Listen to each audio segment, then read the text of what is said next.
우리 찬송가 357장 찬양하심으로 8월 26일 새벽 예배를 하나님 앞에 드리도록 하겠습니다. 찬송가 357장입니다. 주 믿는 사람 일어나 다 힘을 합하여 이 세상 모든 마귀를 다 쳐서 멸하세. 저 앞에 오는 적군을 다 싸워 이겨라. 주 예수 믿는 힘으로 온 세상 이기네. 믿음이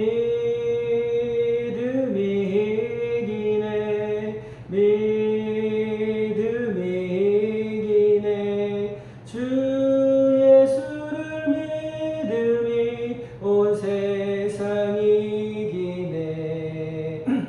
온 인류 마귀 괴율로 큰 죄에 빠지니 진리로 띠를 띠고서 늘 기도 드리세.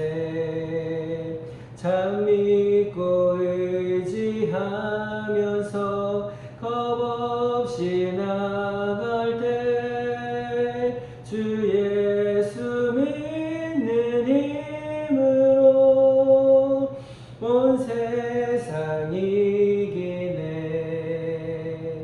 믿음이 이기네. 믿음이 이기네. 주 예수를 믿음이 온 세상 이기네. 끝까지 이긴 자에게 흰 옷을 입히고 또 영생 복을 주시니 참 기쁜 일세. 이 어두운 세상 지나서 저 천성 가도록 주 예수 믿는 힘으로 온 세상 이기네. 믿음이 이기네. 믿음이 이기네. 주 예수를 믿음이 온 세상 이기네. 아멘. 차도신경으로 신앙 고백하시겠습니다. 전능하사 천지를 만드신 하나님 아버지를 내가 믿사오며 그 외아들 우리 주 예수 그리스도를 믿사오니 이는 성령으로 잉태하사 동정녀 마리아에게 나시고 본디오 빌라도에게 고난을 받으사 십자가에 못 박혀 죽으시고 장사한 지 사흘 만에 죽은 자 가운데서 다시 살아나시며 하늘에 오르사 전능하신 하나님 우편에 앉아 계시다가 저리로서 산자와 죽은 자를 심판으로 오시리라. 성령을 믿사오며 거룩한 공예와 성도가 서로 교통하는 것과 죄를 사하여 주시는 것과 몸이 다시 사는 것과 영원히 사는 것을 믿사옵나이다. 아멘. 이 시간에 함께 나누고자 하는 말씀은요, 오늘 마가복음 11장인데요 마가복음 11장 1절부터 11절까지를 봉독해 드리겠습니다.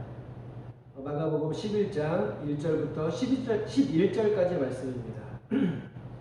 그들이 예루살렘에 가까이 와서 감람산 벳바게와 베다니에 이르렀을 때에 예수께서 제자 중 둘을 보내시며 이르시되 너희는 맞은편 마을로 가라. 그리로 들어가면 곧 아직 아무도 타보지 않은 나귀 새끼가 메어 있는 것을 보리니 풀어 끌고 오라.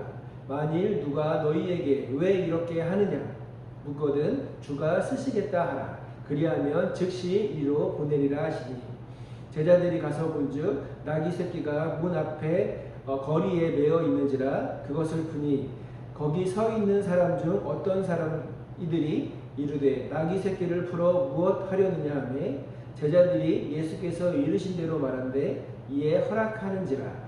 나귀 새끼를 예수께로 끌고 와서 자기들의 겉옷을 그 위에 앉혀 놓음에 예수께서 타시니 많은 사람들은 자기들의 겉옷을 또 다른 이들은 들에서 벤 나뭇가지를 길에 펴며 앞에서 가고 뒤에서 따르는 자들이 소리 지르되 호산나 찬송하리로다 주의 이름으로 오시는 이여 찬송하리로다 오는 우리 조상 다윗의 나라여 가장 높은 곳에서 호산나 하더라. 예수께서 예루살렘에 이르러 성전에 들어가사 모든 것을 둘러보시고 때가 이미 저물매 12 제자를 데리시고 베다니에 나가시니라. 아멘. 제가 대학교 다닐 때 제가 속해 있던 기독교 동아리에서는요, 가을쯤에 발표회를 합니다. 졸업반인 저는 그때 총연출을 맡아서 진행한 적이 있었는데요. 무용과에서는 율동을 준비하고 음대에서는 작곡과 연주를 준비합니다. 그리고 미대에서는 무대 장치와 분장을 준비합니다. 그래서 나름대로 규모 있고 훌륭한 그 작품이 되었습니다. 주변에 안 믿는 친구들과 또 가족들 그리고 선배들 졸업하신 선배들을 초대해서 한바탕 큰 축제가 벌어집니다. 그런데 모든 것이 학생들의 인력으로 충당은 다 되었는데요. 우리 힘으로는 도저히 할 수 없는 것들이 있었습니다. 그것이 바로 장비인데요. 학교에 극장을 빌려서 진행을 한다고는 하지만 그 안에 있는 장비들은요 너무나 허술한 것이었습니다. 그래서요 우리가 생각한 것은요 동아리 학생들이 다니고 있는 교회에 부탁을 드리기로 하고 공문을 써서 발송을 합니다. 이러이러해서 교회에 있는 스피커와 마이크를 좀 사용하기를 원합니다. 혹시라도 고장이나 파손이 나거든 우리가 배상해 드리겠습니다. 젊은 청년들이 하는 사역이니 귀한 사역이니 꼭 허락해 달라고 이렇게 간곡하게 부탁을 드립니다.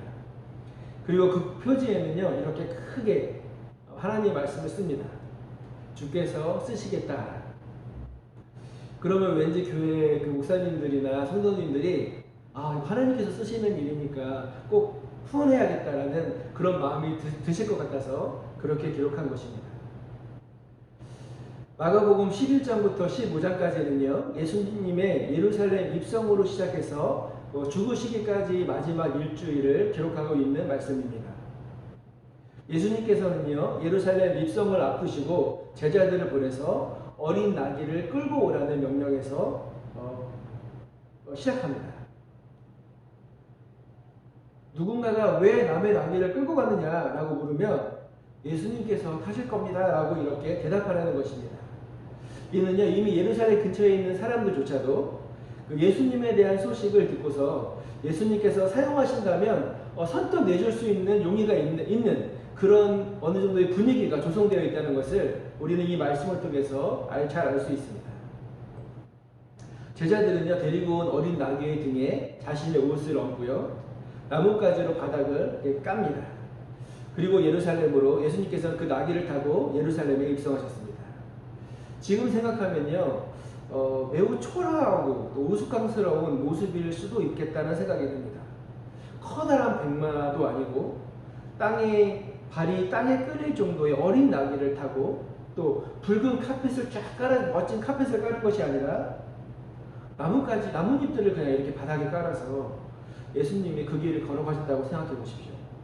천지를 창조하시고 통치하시는 하나님 아버지의 독생자 예수 그리스도의 행차로 보기에는 너무나 보잘것없는 그런 모습이었을 것입니다. 그러나 이것은요 스가랴서 9장 9절에 예언되어 있는 말씀을 이루시는 아주 귀중한 언약의 성취 말씀입니다. 시온에 따라 크게 기뻐할지어다 예루살렘에 따라 즐거이 부를지어다 보라 내 왕이 내게 임하시나니 그는 공의로우시며 구원을 베푸시며 겸손하여서 나귀를 타시나니 나귀의 작은 것 곧 나귀 새끼니라. 그러나 예수님의 그 예루살렘 입성을 축하하는 사람들의 마음조차 초라하지는 않았던 것 같습니다. 그들은 큰 소리를 지르면서 예수님의 예루살렘 입성을 기념하였습니다. 우리 마가복음 11장 9절과 10절을 같이 한번 읽어보겠습니다. 호산나 찬송하리로다 주의 이름으로 오시는 이여 찬송하리로다 오는 우리 조상 다윗의 나라여 가장 높은 곳에서 호산나 이렇게 소리를 지를 것입니다. 이 호산나라는 말은 의미는요 우리를 구원하소서라는 의미입니다. 이 말의 의미를 생각해 보면 이스라엘 백성들은 예수님을 로마로부터 자신들을 독립시켜줄 정치적인 구원자로 인식했다는 것을 보여주는 것입니다. 이들에게 예수님의 예루살렘 입성은요 이제 곧 모든 이스라엘의 왕과 종교 지도자들을 규합해서 로마를 향해 독립을 선포하고 다윗이 이루었던 부강한 나라를 이제 그런 이스라엘을 이룰 거라는 기대감을 표출한 것입니다. 이 마가복음 11장의 예루살렘 입성은요 마태복음 21장의 내용과 많은 부분에서 동일합니다. 다만 마태복음에서는 예루살렘에 입성하시는 날 성전 정화 사역을 하시고 마가복음에서는 예루살렘에 입성한 날에는 그 성전을 둘러보시고 그 다음날 성전 정화 사역을 하십니다. 그리고 마가는요 성전 정화 사건의 양쪽에 무화과 나무를 저주하는 사건을 기록하고 있습니다. 이 성전 정화 사건과 무화과 나무를 저주하는 이 사건은요 별개의 사건으로 보이지만 당시 이스라엘의 영적 상황을 대변하고 있다는 점에서 공통적인 메시지를 가지고 있습니다. 다음날 아침에 예수님이 다시 성전으로 향하시면서 시장하셔서 잎이 많은 무화과 나무로 가셔서 열매를 찾으셨는데 아직 열매가 맺을 시기가 되지 않은 까닭에 그 나무에는 열매가 없었습니다. 그래서 예수님께서는요 앞으로 누구든지 이 나무에서 열매를 얻지 못할 것이라고 이렇게 선언을 하신 것입니다. 이는 하나님의 구약 선민으로서 택함을 받았지만 하나님이 원하시는 신앙의 열매를 맺지 못하는 이스라엘이 장차 하나님의 심판을 면치 못하게 될 것이라고 하는 그런 중요한 경고의 메시지로 지금 하고 계신 것입니다. 당시의 성전에는요 전국에 퍼져 있는 유대인들이 절기를 지키기 위해서 예루살렘으로 왔습니다. 고향으로부터 재물을 가져오면 불편하고 오는 길에 상처를 입을 수도 있기 때문에 예루살렘 성전에서 인정하는 재물을 사서 하나님께 드리는 상점들이 있었습니다. 또 당시에는요 성전에 내는 헌금은 티리시라고 하는 성전 동정만을 사용하게 되었기 때문에 많은 사람들은 이곳에 와서 자신의 돈을 내고 이 성전 동전으로 환전을 해서 헌금을 내야만 했습니다. 그러니까 이 재물을 매매하고 돈을 환전하는 일은 당시에 꼭 필요한 일이었던 것입니다. 그럼에도 불구하고 예수님께서 이것을 보시고 엎으시고 이들을 쫓아내신 것은요 그 행위가 이방인의 뜰에서 이루어지고 있었기 때문입니다. 이방인의 뜰은 어떤 곳입니까? 유대인뿐만이 아니라 타국에서 하나님을 믿고 하나님을 영접하기 위해서 그리고 예배하기 위해서 온 사람들이 이곳에서 하나님께 기도하는 곳이었습니다. 그런데 이곳을요 재물을 매매하는 상인들이 차지하고 있는 걸 보시고 예수님께서는 분노하신 것입니다. 그래서 예수님께서는요 내 집은 만민이 기도하는 집이다 이렇게 말씀하시면서 그들을 쫓아내신 것입니다. 예수님께서 저주하신 무화과 나무가 마른 것은 동일하게 기도해야 할 성전을 강도의 굴열로 만든 이스라엘의 종교 지도자들에 대한 심판의 경고로 우리는 이해해야 합니다. 그리고 제자들이 예수님의 말씀대로 무화과 나무가 마른 것에 대해서 질문할 때 이를 설명하시면서 믿음의 능력과 온전한 믿음을 소유한 자들이 하는 기도의 능력에 대해서 말씀해 주고 계십니다. 믿음의 사람들이 하는 기도는요 산을 옮길 만한 능력이 있다라고 이렇게 말씀하시는 것입니다. 그런데 왜 우리의 기도는 응답이 안 되는 것일까요? 믿음의 기도를 방해하는 것이 있는데 그것은 바로 의심하는 것입니다. 야고보서 1장 6절과 7절을 제가 읽어드리겠습니다. 오직 믿음으로 구하고 조금도 의심하지 말라. 의심하는 자는 마치 바람에 밀려 요동하는 바다 물결 같으니 이런 사람은 무엇이든지 죽게 얻기를 생각하지 말라. 그리고 마지막으로 기도하는 자의 태도에 대해서 말씀하고 계시는데 이것은 바로 용서하라라는 것입니다. 우리가 의심하지 말고 영원 형벌로 죽을 수밖에 없는 나를 용서하셨듯이 다른 사람의 허물을 용서하는 마음으로 기도할 때 하나님께서는 놀라운 능력으로 응답하시겠다라고 약속하시는 것입니다. 사랑하는 어성교회 가족 여러분, 코로나가 점점 확대되고 있고 교회마다 비대면 예배로 전환되고 또 혹시나 우리도 걸리지는 않을까 두려운 마음으로 하루하루가 보내지고 있습니다. 이 시간 우리가 해야 할 것이 무엇이겠습니까? 기도밖에는 없다고 생각합니다. 우리가 다른 사람을 긍휼히 여기고 또 확실한 믿음을 가지고 하나님께 기도할 때 하나님께서는 속히 코로나의 위험에서 벗어나도록 우리를 인도하여 주실 것입니다.